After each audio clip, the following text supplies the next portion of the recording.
नमस्कार। आज मैं फिर आपके बीच उपस्थित हुआ हूँ ये बताने के लिए कि इधर बीच जो कुछ घटनाएं मैंने प्रेम प्रसंग के कारण हुई थी उन्हीं का जिक्र किया था। पिछले 6-7 एपिसोड्स में उन्हीं का जिक्र किया जा रहा है। इसका कारण है कि 2020 में मार्च के बाद कंप्लीट लॉकडाउन हो गया था। किसी का घर से निकलना नहीं हो पा रहा था। प्रॉपर्टी ऑफेंसेस जैसे लूट, डकैती, झपटमारी, बैंक लूट, चेन स्नैचिंग, ऑटो लिफ्टिंग, ये अपराध बिल्कुल नगण्य हो गए थे, न के बराबर थे। ना तो लूटने वाला घर से बाहर निकल रहा था, न लूटने वाला घर से बाहर निकल रहा था। उस पूरे पीरियड में मार्च या अप्रैल के शुरुआत से और अक्टूबर नवंबर तक, जब तक पूरी तरह से अनलॉक नहीं हो गया, खुल नहीं गया, उस समय डोमेस्टिक वायलेंस और प्रेम प्रसंग में हुई हत्याओं की संख्या बहुत बड़ी थी। यही मुकदमे इन्हीं तरह के मुकदमों की भरमार थी। उसका कारण ये था कि प्रेम प्रसंग वाले यानी प्रेमी जोड़े या जो दिन दो लोगों के बीच में इस तरह की बात चल रही थी, वो भी घर से बहुत दूर नहीं जा पा रहे थे।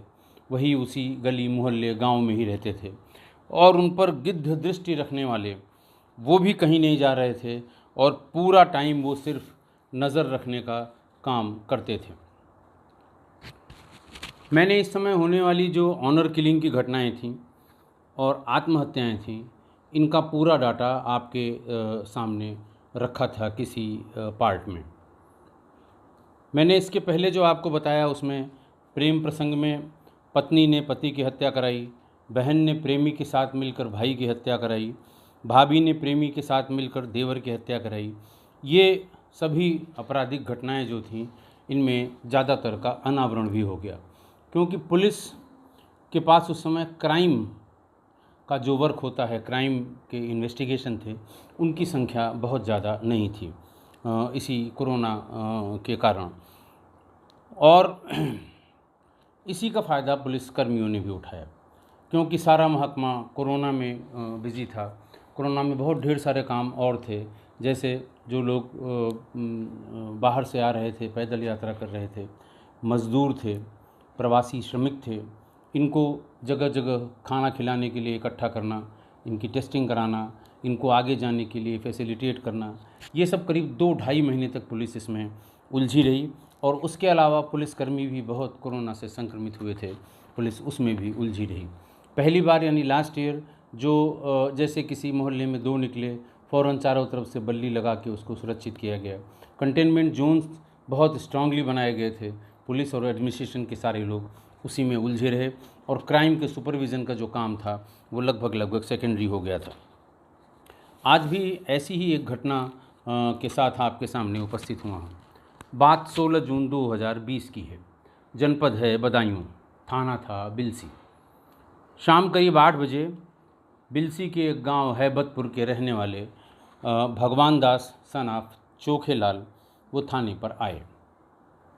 थाने पर भी चूँकि लॉकडाउन था तो बहुत बच बचा के लोग आया करते थे, इक्का दुक्का पहुँचते थे। थाने में जब आप घुसेंगे तो सबसे पहले वहाँ पर संतरी ड्यूटी पर जो पुलिसकर्मी खड़ा होगा वो 10 सवाल आपसे पूछेगा। अगर वो पहले से आपको जानता है, आप स्थानीय नेता हैं, अधिकारी हैं या कोई प्रभावशाली व्यक्ति हैं, तो वो कुछ नहीं बोलेगा। वो जानता है कि ये फलां आदमी है, टोक टाक करने पर मेरा ही नुकसान होगा, वो तो चला जाएगा। लेकिन अगर कोई अननोन आदमी, गरीब आदमी पहुंच जाए तो सबसे पहले वो संतरी ड्यूटी पर खड़ा हुआ जो व्यक्ति है, पहले तो सिपाही ही ज़्यादातर खड़े होते थे, लेकिन इधर 5-7 सालों से होमगार्ड से ये ड्यूटी कराई जाती है, जबकि ये गलत है। इसके लिए बार बार मना भी किया जाता है, लेकिन थाने वाले स्टाफ की कमी का, कर्मियों की कमी का रोना रोते हुए वो उन्हीं से संतरी ड्यूटी कराया करते हैं। पहले होमगार्ड पूरी तरह से स्कैन करता, भगवान दास को भी उसने कौन हो, कहाँ से आए हो, क्या बात है, किससे मिलना है, क्या हुआ है, कितने बजे की बात है।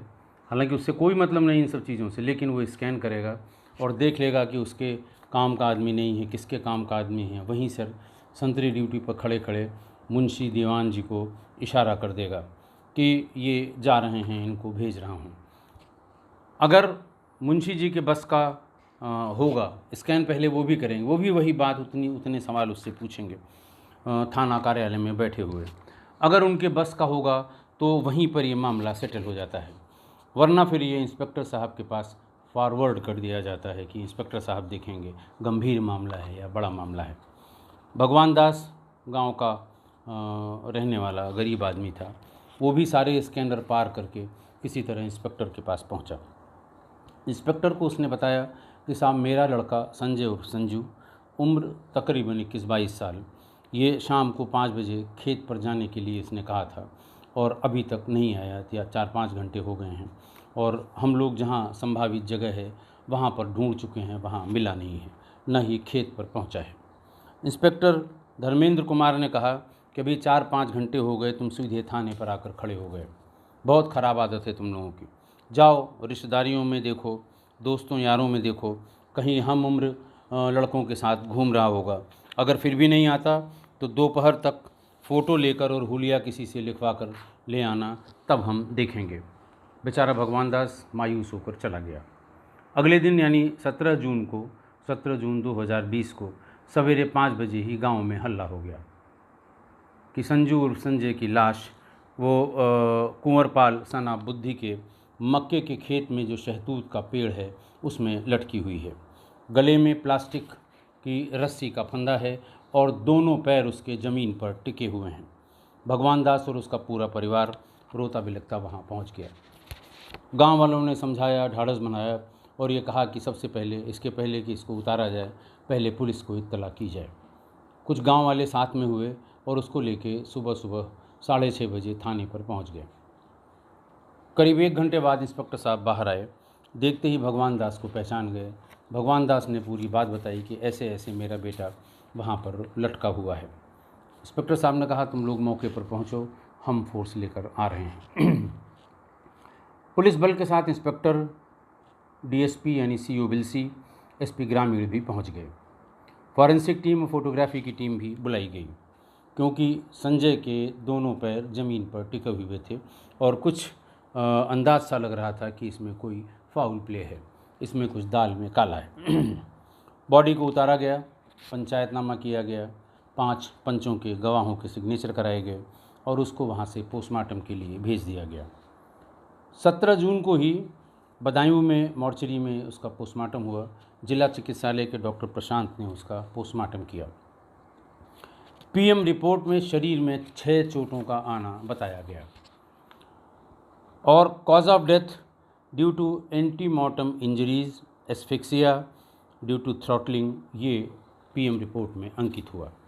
पीएम रिपोर्ट हमेशा की तरह रात में ही थाने पर पहुंच गई। स्पष्ट था कि यह हत्या है, आत्महत्या नहीं है। अगले दिन से भगवान दास बराबर थाने के चक्कर लगाता रहा कि साहब क्या हुआ, किसने मारा, पकड़ा गया कि नहीं पकड़ा गया, कब पकड़ा जाएगा, कोई गया नहीं, कोई मिला नहीं, किसी ने देखा नहीं, इस तरह की बातें वो आदमी बार बार जाके कहता रहा। 4-5 बार जब ये हो गया तो उसको बाहर से संतरी ही भगा देता था कि फिर वही बात लेके आया है। उसने कहा जब एक बार बात हो गई क्यों बार बार आते हो। वो बेचारा परेशान हो गया और थक हार के घर में बैठ गया। करीब 2 महीने बाद भगवान दास की रिश्तेदारी का एक लड़का, जिसने जो लॉ ग्रेजुएट था और उसने हाल ही में वकालत शुरू की थी, तो वो यूं ही किसी काम से गांव में आया था, भगवान दास के पास भी चला गया अपनी वकील की जो ड्रेस होती है वो पहन के। भगवान दास देख के बहुत खुश हुआ कि चलो बड़ा अच्छा है, तुम वकील हो गए। हाल चाल पूछने पर और संजू के बारे में पूछने पर भगवान दास ने पूरी बात बताई। लड़के ने कहा कि अच्छा ये बताइए पीएम में पोस्टमार्टम में क्या आया है। उसने कहा साहब हमें तो कुछ बेटा पता नहीं है कि पीएम क्या होता है, रिपोर्ट में क्या आया है। उसने कहा अच्छा ठीक है, चलिए हम बदायूं जा रहे हैं, आप मेरे साथ बदायूं चलिए। बदायूं जाके उसने एक एप्लीकेशन लिखवाई जिसमें पीएम रिपोर्ट की कॉपी उपलब्ध करने के लिए कहा गया और ये कहा गया कि मैं मृतक का पिता हूँ, मुझे पोस्टमार्टम रिपोर्ट की आवश्यकता है, उसकी कॉपी दे दी जाए। 3-4 दिन बाद उसको पोस्टमार्टम रिपोर्ट की कॉपी मिल गई। पढ़ने से स्पष्ट हुआ, वो अपने सीनियर्स के पास ले गया, खुद भी पढ़ा और उससे ये स्पष्ट हो गया कि आत्महत्या नहीं थी, ये हत्या थी। फिर उसने एक एप्लीकेशन लेके और पोस्टमार्टम रिपोर्ट की कॉपी लगा के वो मुश्किल से एसएसपी साहब के पास तक पहुंच पाया।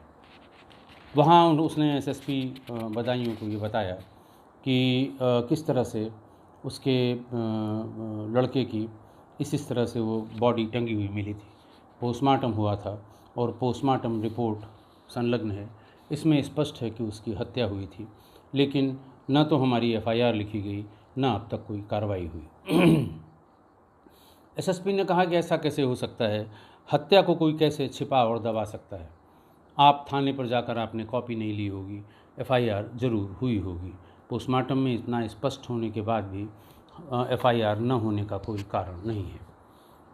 जो साथ में यंग लड़का वकील गया था वो, और उन दोनों ने बताया कि नहीं साहब एफआईआर नहीं हुई है। उन्होंने फ़ौरन वहीं से अपने पीआरओ को थाने पर भेजा और कहा सिर्फ जाके ये पता कर दो कि इसमें एफआईआर हुई है कि नहीं हुई। थाने पर पीआरओ गए और वहाँ से लौटकर बताया कि सर अभी तक एफआईआर नहीं हुई है, जबकि पोस्टमार्टम थाने पर उसी दिन पहुँच गया था। खैर उसी दिन शाम को एसएसपी बदायूं ने इंस्पेक्टर धर्मेंद्र कुमार को थाने के चार्ज से हटा दिया और उनकी इस गंभीर लापरवाही के लिए उनकी जांच शुरू कराई।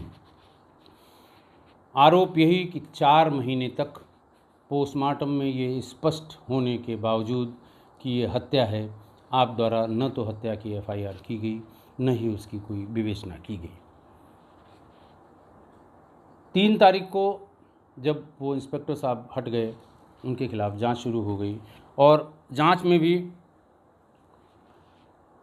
उनके खिलाफ़ जब जांच शुरू हो गई तो उसमें भी ये उनको एक तो हटा दिया गया था और जांच में उनको उनके विरुद्ध प्रतिकूल प्रविष्टि दी गई और 3 साल तक थाना प्रभारी का पद उनको न दिया जाए, इस संबंध में टिप्पणी अंकित की गई।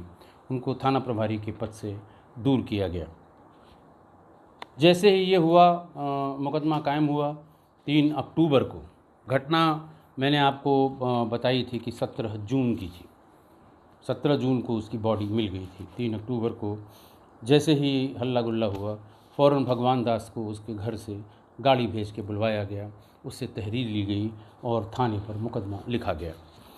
एफआईआर जो दर्ज हुई उसमें क्राइम नंबर 305/2020, 302, 201, 504, 506 बनाम अज्ञात। उसको ये पता नहीं था कि किसने ऐसा किया है, इसलिए बनाम अज्ञात ये मुकदमा कायम किया गया।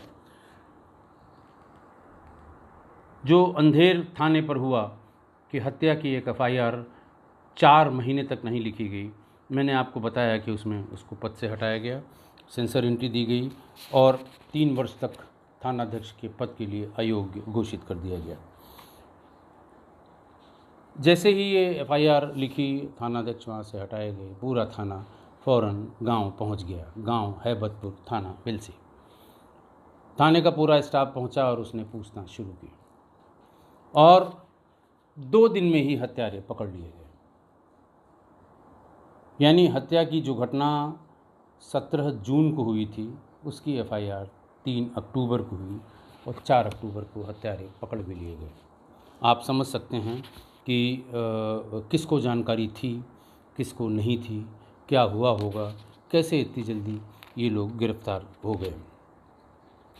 ये पता लगा कि मृतक यानी संजय और संजू का संबंध गांव के ही सुरेश की लड़की से हो गया था। मैंने आपको बताया कि उस समय कोरोना काल था, चारों तरफ लॉकडाउन था, लोगों को निकलना मुश्किल था। जैसे ही उन लोगों का मिलना जुलना शुरू हुआ, ये जो गिद्ध दृष्टि रखने वाले लोग हैं, उन्होंने फ़ौरन सुरेश के लड़के कैलाश और उसके तहेरे भाई जितेंद्र को ये बताया कि तुम्हारी बहन फलां के साथ उसको फला जगह देखा गया है। इन लोगों ने भी अपनी नज़र पैनी की, देखा और ये बात सही पाई। बहुत गुस्से में उसने तुरंत मृतक को यानी संजू को ठिकाने लगाने का मन बना लिया। कैलाश और जितेंद्र घटना के 2 दिन पहले यानी 14 जून को उसके आने जाने वाले रास्ते पर करीब 1.5 घंटे तक उसका इंतज़ार करते रहे, लेकिन न तो वो घर की तरफ गया, न घर से निकलकर बाहर आया। वहाँ से वो उसकी माँ के पास गए कि कहाँ है। उसने बताया कि साहब वो गया है कहीं खेती किसानी के काम से। उसको बहुत गाली दी, उसको बता दिया कि अगर आएगा तो बताना, वो हमसे बात करेगा, नहीं तो ठीक नहीं होगा। ये कह के ये लोग वहाँ से चले आए। लेकिन 2 दिन तक न तो वो आया न उसका फ़ोन आया। तब इन लोगों ने अपनी बहन को बुलवाया, अपने सामने उसको धमकाया और उससे कहा मोबाइल फ़ोन से फ़ौरन संजू को मिलने के लिए फलां जगह पर बुलवाओ। खैर वो सहम गई, वो जान गई कि इन लोगों को पता लग गया है। मजबूरी में उसने संजय को फ़ोन मिलाया और उसको वो जगह जो इन लोगों ने बताई थी वहाँ आने के लिए या वहाँ पहुँचने के लिए बताया कि हम लोग मिल नहीं पाए हैं, वहीं आओ, हम मुलाकात करेंगे। जैसे ही संजू बताई हुई उस जगह पर पहुंचा, कैलाश और जितेंद्र उसका इंतज़ार कर रहे थे। ये लोग मोटरसाइकिल से वहाँ तुरंत पहुँच गए थे। जब ये पता लगा कि भी थोड़ी देर में आ जाएगा, ये मोटरसाइकिल से पहुँच गए थे और वहीं शहतूत के पेड़ के नीचे उसका इंतज़ार कर रहे थे। थोड़ी देर में संजय भी आता हुआ दिखाई पड़ गया। पहले ये लोग छिपे और फिर जब संजय नज़दीक पहुँचा तो उसको फ़ौरन वहीं पर दबा लिया, उसको कब्ज़े में कर लिया। उसे फ़ौरन गिरा के उसके गले को दबाना शुरू कर दिया। थोड़ी देर में वो मृत हो गया, ठंडा पड़ गया। उसके बाद प्लास्टिक की एक रस्सी ये मोटरसाइकिल से निकाल कर ले आए, उसका फंदा बनाया और शहतूत के पेड़ पर, शहतूत का पेड़ कोई बहुत बड़ा पेड़ नहीं होता, छोटा ही होता है, लेकिन पुराना पेड़ रहा तो उसमें वो उन्होंने लटका दिया। पूरी तरह डाल में लटकाने के बाद भी उसका पैर ज़मीन पर छू रहा था। आसपास मक्के की घनी और बड़ी फसल थी, इसलिए किसी ने देखा नहीं और ये भी जल्दी में थे कि ऊपर वाली डाल पे एक बार इन लोगों ने विचार किया कि ऊपर वाली डाल पे लटकाया जाए ताकि इसके पैर ज़मीन पर न रहें, लेकिन इतना समय नहीं था, जल्दी से वो वहाँ से भाग गए। 3 अक्टूबर को मुकदमा लिखा गया। 4 तारीख को कैलाश और जितेंद्र गिरफ्तार हो गए। उन्होंने पूरी बात बताई, स्वीकारोक्ति की और बाकी लोगों के बयान। और जैसे कल पूछा गया था कि बिना पोस्टमार्टम रिपोर्ट के आखिर किस एविडेंस पे चार्जशीट दी गई, तो जो रस्सी मिलती है मौके पर मृतक के गले में या पास में, उसको कब्ज़े में करके और उसे रख लिया जाता है, कोर्ट में ट्रायल के समय प्रस्तुत होता है। तो उसका दूसरा एंड या उसकी तरह की दूसरी रस्सी, उसके कट एंड्स का मिलान होता है। अगर वो काटा गया है, तोड़ा गया है, तो उसके कट एंड्स का मिलान होता है, ये साबित करने के लिए कि इसी रस्सी के पार्ट को वहाँ हत्या या आत्महत्या में इस्तेमाल किया गया है। जब अभियुक्त गिरफ्तार हो गए दूसरे दिन पूरे गांव को पता लग गया कि किसने मारा था, क्यों मारा था, कब मारा था, कैसे मारा था। तब भगवान दास को भी ये पता लगा कि उसके पुत्र की हत्या क्यों और किसने की थी। फिर उसने बताया, भगवान दास ने, कि इन दोनों परिवार के लोग मुझे कम से कम 3 बार थाने के गेट के बाहर मिले जब मैं थाने पर बेटे की FIR के चक्कर में चक्कर लगाया करता था, और ये जैसे ही देख लेते थे या तो उधर मुँह कर लेते थे या वहाँ से चले जाते थे। मैंने कभी शक नहीं किया, मुझे पता नहीं था, मुझे ये लगा कि ये लोग भी अपने किसी काम से आए होंगे। उनका इस तरह से थाने पर दिखाई पड़ना या थाने के भीतर बाहर आना जाना, अब आप समझ सकते हैं या समझ ही गए होंगे कि FIR क्यों नहीं हुई थी। घटना में जो मोटरसाइकिल प्रयुक्त हुई थी वो मोटरसाइकिल भी बरामद हो गई। उन दोनों को तुरंत जेल भेज दिया गया। दोनों अभी भी आज भी जेल में हैं। 23 अक्टूबर को चार्जशीट नंबर 291 चार्जशीट लगाकर मैं एविडेंस के कोर्ट को भेज दिया गया, सबमिट कर दिया गया। अब तो ट्रायल का इंतज़ार है। आज इस घटना के बाबत मुझे कुछ कहना नहीं है, सिवाय इसके कि थाने वालों ने जो कुछ किया उसका मैंने बहुत ही डिटेल में जिक्र किया कि इतने असंवेदनशील, और हालांकि उसे पनिशमेंट दिया गया लेकिन ये पनिशमेंट कम है। और जांच में कभी कभी लिखा पढ़ी में कोई चीज़ें 19-20 हो जाती हैं। हालांकि जो थानाध्यक्ष के पद से हटाना और 3 महीने के लिए थानाध्यक्ष के पद के लिए उपयुक्त न पाना और लाइफ भर के लिए, सर्विस भर के लिए सेंसर एंट्री का होना, उसकी नौकरी के लिए तो उसे दंड मिल गया, लेकिन एक व्यक्ति, गरीब आदमी, जो बार बार चक्कर लगा रहा था, वो कुछ नहीं जानता था कि उसके बेटे का क्या हुआ। वो जानते थे इंस्पेक्टर साहब कि इसकी हत्या हुई है, फिर भी न तो एफआईआर हुई, न उसके बारे में कोई जानकारी हो पाई। आज सिर्फ इतना कहना है कि आज फिर प्रेम, इस घटना में भी प्रेम प्रसंग में एक और बलि चढ़ गई, एक और जान चली गई। और अगर ये प्रसंग चलता रहता तो लोग क्या कहेंगे, बदनामी होगी, ये सोचकर उस व्यक्ति की, निर्दोष व्यक्ति की हत्या हो गई। सिर्फ हत्या, रास्ते से हटा देना, ठिकाने लगा देना, इसके सिवा भी बहुत ढेर सारे ऑप्शंस हैं। लेकिन पता नहीं क्यों पिछली जिन एपिसोड्स में मैंने आपको इस तरह के प्रेम प्रसंग की हत्याओं के बारे में बताया गया है, उसमें इन ऑप्शंस पे कभी किसी ने विचार नहीं किया।